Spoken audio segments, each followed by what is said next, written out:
ہماری آزمائش کی ایک چوٹ بھی برداشت نہیں کر سکتا۔ اللہ رب العالمین دنیا میں ہمیں بتاتا ہے کہ اے انسان، میں نے صرف دنیا تم سے اگر چھین لی تو فکر نہ کر، اگر تیری جبیں خوشحالی کے وقت میرے دروازے پر جھکی رہتی تھی، تنگی کے وقت بھی یہ جبیں جھکی ہی رہے۔ یاد رکھ لینا، جنت کے 8 دروازے تم پہ کھول دوں گا، میرا بن تو صحیح۔ ہم دنیا میں اتنے ذلیل ہو چکے ہیں، یقین مانیے، ہم یہ سمجھ بیٹھے ہیں کہ اللہ نے اگر 4 پیسے ہمیں دیے ہیں تو ہم پتہ نہیں کیا بن گئے۔ اللہ کا خوف، اللہ کا ڈر ہمارے دل سے بالکل جاتا ہے۔ مثلا میرا مکان نہیں، آپ نے مجھ پہ احسان کیا کہ جی قاری صاحب ہیں بیچارے در کے کھا رہے، کرائے کا مکان نہیں، چلو جی آپ میرے مکان میں رہیں۔ میرا ایک مکان ہے یا میرے 4 کمرے، ایک کمرہ خالی ہے باہر، پتہ چلا کہ مہینے بعد میں نے لوگوں سے یہ کہنا شروع کر دیا تو مکان ہی میرا، یہ جو مالک ہے اس کو میں نے کرائے پہ رکھا، الٹا یہ جو مالک ہے اس کو میں نے کرائے پہ رکھا، مکان ہی میرا۔ کچھ دنوں کے بعد میں وہ مکان خالی کر دیتا، کسی دوسرے کرایہ دار کو اس مکان میں لا کے بٹھا دیتا۔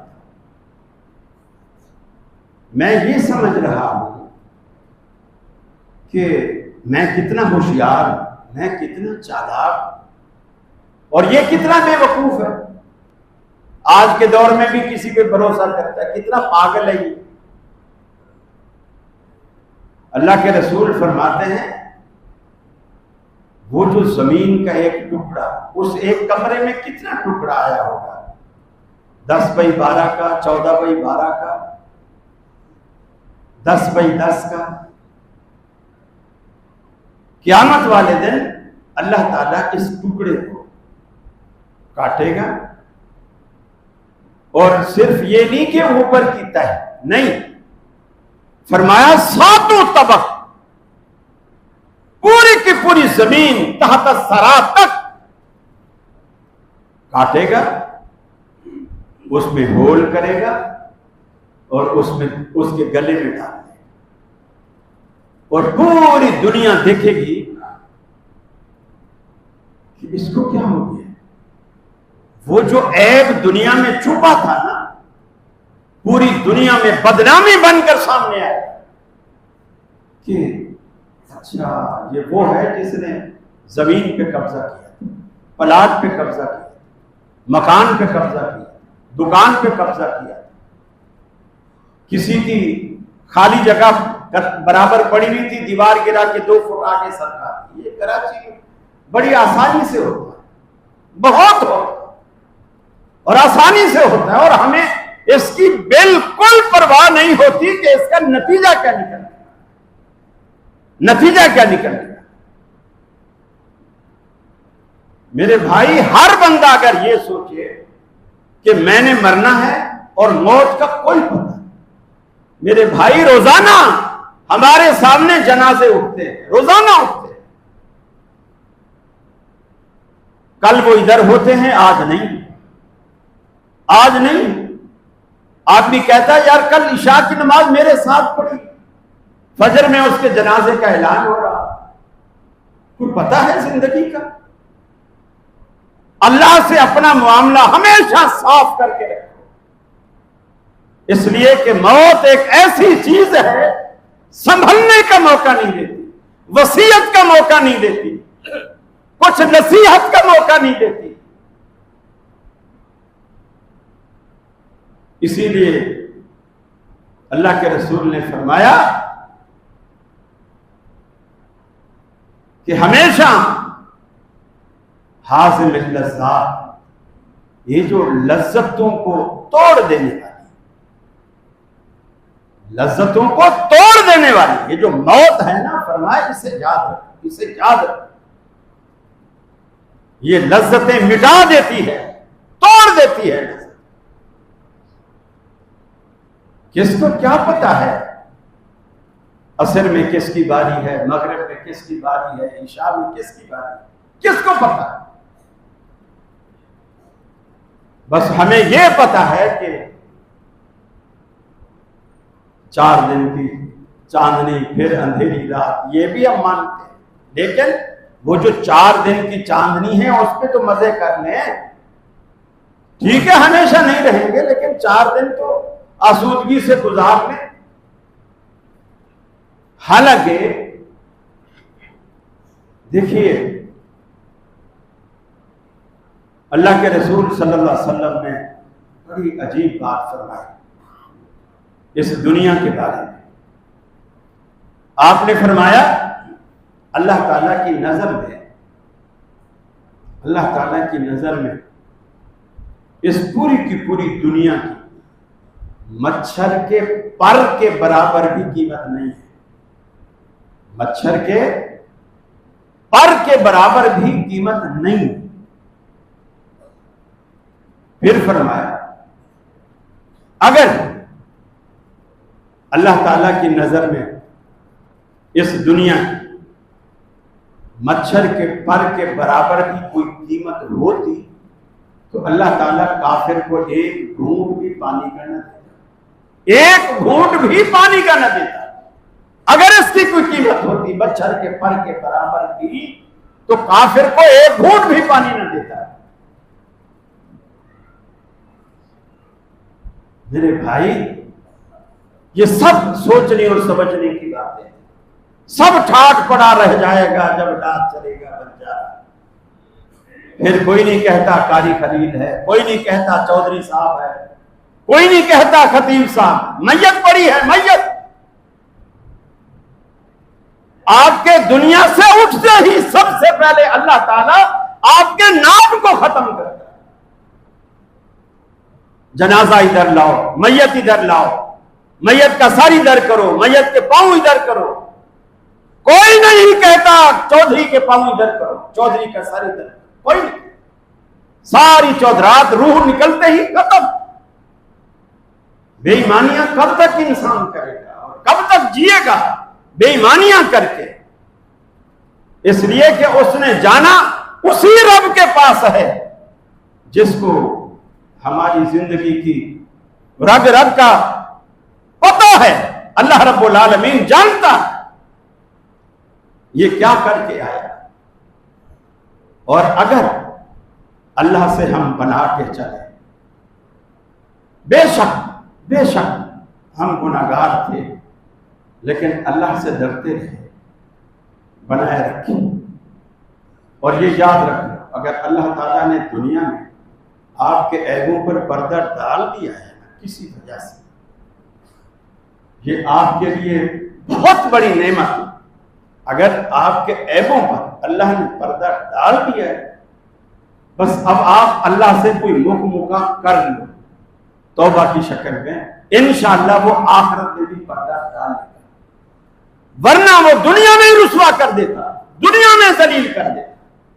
اس نے جو پردہ ڈالا ہے اس کا مطلب ہے اس کو آپ سے کچھ پیار، اور آپ اس پیار سے ناجائز فائدہ اٹھا رہے. بعض لوگ ایسے آئیں گے قیامت والے دن، حدیث میں آتا ہے اللہ تعالیٰ اسے اپنے قریب کرے گا. سوال کرنے سے پہلے قریب ہوگا، اللہ کہے گا اور قریب آ، اور قریب ہوگا. اللہ کہے گا اور قریب آ، اور قریب ہوگا. اللہ اس پہ چادر ڈال دے تاکہ دنیا دیکھے ہی نہ کہ چادر میں ہے کون. اللہ جو کائنات کا بادشاہ ہے اسے کیا ضرورت پڑی ہے کسی سے سرگوشیاں کرے. حدیث میں آتا ہے اللہ اس سے سرگوشی میں یعنی کان میں بات کرے گا. کیوں کان میں بات کرے گا؟ تاکہ دوسرا کوئی نہ سنے، دوسرا کوئی نہ سنے اس سے کیا پوچھا ہے اور اس نے کیا جواب دیا، دوسرا کوئی نہ سنے. دنیا میں بھی اس کے عیبوں پہ پردہ ڈالے رکھا. اور آخرت میں بھی اللہ رب العالمین نے اس پہ پردہ ڈالا. اللہ سے سمجھوتا کر لو مرنے سے پہلے اللہ سے سمجھوتا کر لو. اگر کسی کا حق مارا ہے تو واپس کر دو, اللہ اپنے حق معاف کر دے گا. لیکن اگر آپ نے کسی کی جیب کاٹ کے کھا لی, اللہ معاف نہیں کرے گا جب تک بندہ معاف نہ. پھر آپ عمرے کریں, حج کریں, طواف کریں, زکاتیں دیں, خیراتیں کریں, بے معنی بے مقصد, کوئی فائدہ نہیں اس کا. میرے بھائی, اللہ رب العالمین نے ہمیں یہ جو موقع دیا ہے, اللہ کے رسول فرماتے ہیں گناہ گار کو اللہ تعالیٰ 2 وجہ سے ڈھیل دیتا ہے. اگر مومن ہوتا ہے, مسلمان ہوتا ہے, اس وجہ سے ڈھیل دیتا ہے, فوری نہیں پکڑتا. ورنہ تو اللہ اس بات پر قادر ہے, جب آدمی عین شراب کی بوتل ہاتھ میں ہو اور منہ کو لگائے ہوئے ہو, اللہ تعالیٰ اسی وقت ایسا اٹیک ڈالے کہ بس وہ جو اندر ہے گھونٹ وہ اندر ہے, جو باہر ہے وہ باہر, اسی وقت موت واقع ہو جائے. اللہ فوری اگر پکڑنا چاہے, آدمی زنا میں مبتلا ہے, اسی وقت ہارٹ اٹیک ہو جائے. اللہ رب العالمین اس بات پر قادر ہے, لیکن اللہ ایسا نہیں کرتا. فرمایا 2 وجہ سے نہیں کرتا. یہ نہیں ہے کہ اس کو پتہ نہیں چلتا. ہم خوش ہوتے ہیں کہ یار میرے اس گناہ کا پتہ ہی نہیں چلا. کسی کو پتہ چلا ہو یا نہ چلا ہو, اللہ سے اوجھل نہیں ہے, اللہ کو پتہ ہے. پھر وہ کیوں نہیں پکڑتا؟ اس لیے نہیں پکڑتا. آپ نے فرمایا اگر مومن ہوتا ہے تو اللہ تعالیٰ اس کو ڈھیل دیتا ہے تاکہ یہ توبہ کرے, مجھ سے سلو کرے, میرے پاس آنے سے پہلے مجھ سے سلو کرے, توبہ. اور اگر کافر ہوتا ہے تو اللہ اس لیے فوری نہیں پکڑتا تاکہ یہ اور کرے اور کرے اور کرے. پھر جب میں اسے پکڑوں, پھر جتنی بھی سزا دوں وہ سزا ہر دیکھنے والے کو اس کے جرم سے کم لگے. آدمی کہے کہ واقعی یہ اسی لائق تھا, واقعی اسی لائق تھا. اب یہ فیصلہ آپ نے کرنا ہے کہ آیا ہمیں جو ڈھیل دی جا رہی ہے توبہ کے لیے یا کافر سمجھ کر تاکہ یہ اور کر. یقیناً ہم مسلمان اللہ سے ڈرنے والے ہیں. کسی کا حق مارا ہے تو واپس کریں, مکان پہ قبضہ کیا ہے تو واپس کریں, دکان پہ قبضہ کیا ہے تو واپس کریں. میرے بھائیوں, موت کا کوئی پتہ نہیں کب بھی آ جائے. اللہ سے ہمیشہ ڈرتے رہو اور اللہ سے بنا کے رہو. یقین مانیے میں مر جاؤں گا اور میرے بعد آپ یاد رکھو کہ کوئی ہمیں اچھی باتیں بتاتا ہے. یہ باتیں اچھی ہیں لیکن اس کے لیے جو اس کو سمجھے, جو اس کو سمجھے. قرآن مجید میں اللہ رب العالمین نے کتنی بار کتنے موقعوں فرمایا وَاتَّبَعَ الَّذِينَ ظَلَمُوا مَا أُتْرِفُوا فِيهِ, وہ لوگ جنہوں نے ظلم کیا, گناہ کی, زیادتیاں کی. کس چیز میں؟ ما اترفوا فیہ, جو آسائشیں اور خوشحالیاں ہم نے ان کو دی اس میں, عیش و عشرت میں پڑھ کر ہمیں بھلا دی. آرام اور عیش کی زندگی میں ہم بھول گئے. غریب تھا تو تہجد کے وقت مسجد میں ہوتا تھا, پیسہ والا ہو گیا تو فجر میں بھی نہیں آتا.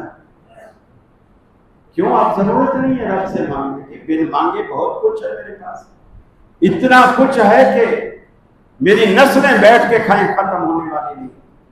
میرے بھائیوں, یہ جو نسلوں کے دعوے اور زوم ہے نا, پتہ بھی نہیں چلتا کہ ساری زندگی کی کمائی چٹکیوں میں چلی جاتی ہے. اللہ ایک ہی بیماری اللہ نہ کرے ایسی لگا دیتا ہے, سارے پاکستان کے ڈاکٹر کہتے ہیں آپ کا علاج امریکہ کے سوا کہیں نہیں. وہ سارا کچھ بیچ باچ کے امریکہ چلا جاتا ہے. اور وہاں سے بھی اس کی لاش واپس آ، میت واپس آ۔ ہم سمجھتے ہیں کہ میرا مال نسلیں بیٹھ کر کھائیں گے، وہ خود بھی نہیں کھا سکتے۔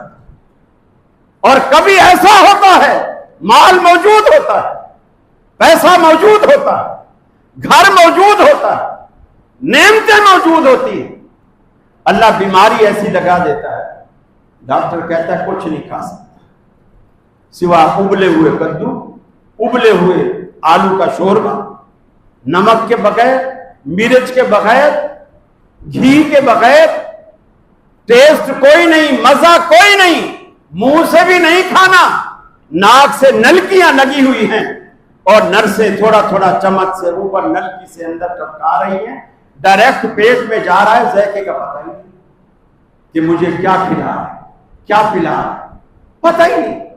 اللہ کا شکر ادا کرو، روکھی ہے یا سوکھی ہے، آپ اپنے دسترخوان پر عزت سے بیٹھتے ہو، اپنے ہاتھوں سے عزت سے وقار سے نوالا توڑتے ہو، آپ کی کمائی کا اگر وہ حلال نوالا ہے تو آپ مبارکباد کے مستحق ہو، آپ اسے اپنی دانتوں سے چباتے ہو، زبان سے ذائقے لیتے ہو، ذائقے چکھتے ہو، آپ کو پتہ چلتا ہے اس میں نمک کم ہے، آپ نمک ڈالتے ہو، اس پہ فلاں چیز کم ہے، آپ وہ ڈالتے ہو، آپ مزے لے لے کے اس روٹی کو کھاتے ہو۔ اللہ کا کتنا بڑا شکر۔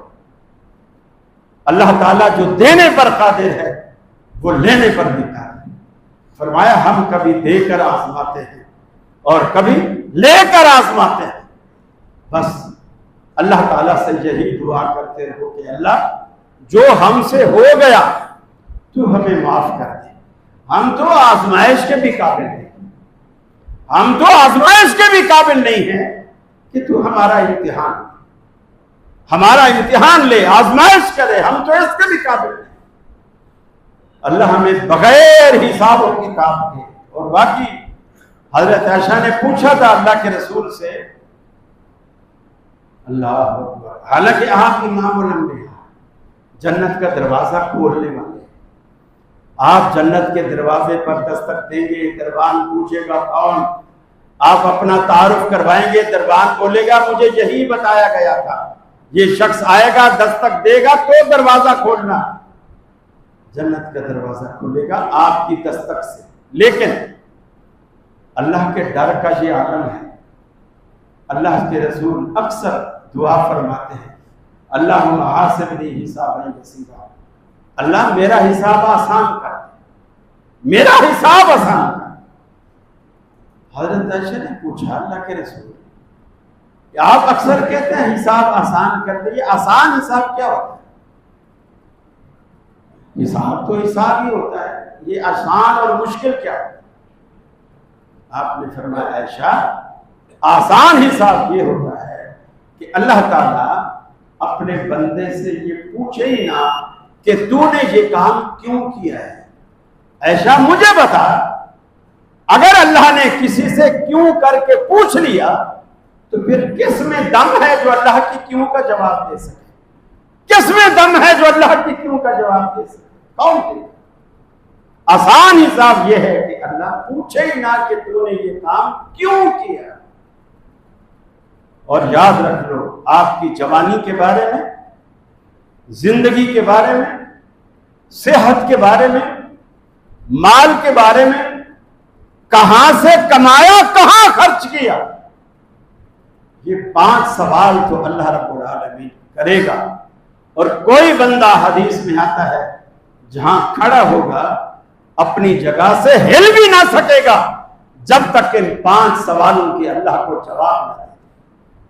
کیا ہم نے تیاری کی؟ اگر وہاں یہ جواب دینا پڑ جائے میں نے کسی کا حق مار کر پیسہ کھایا، حق مار کر پیسہ کھایا، میرے پاس کیا جواب ہوگا؟ کیا جواب دوں گا؟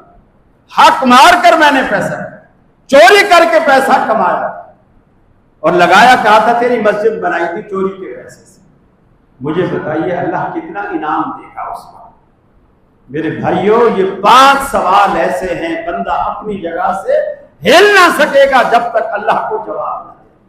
اللہ سے دعا ہے اللہ رب العالمین ہم سب کو بغیر حساب و کتاب کے معاف فرمائے۔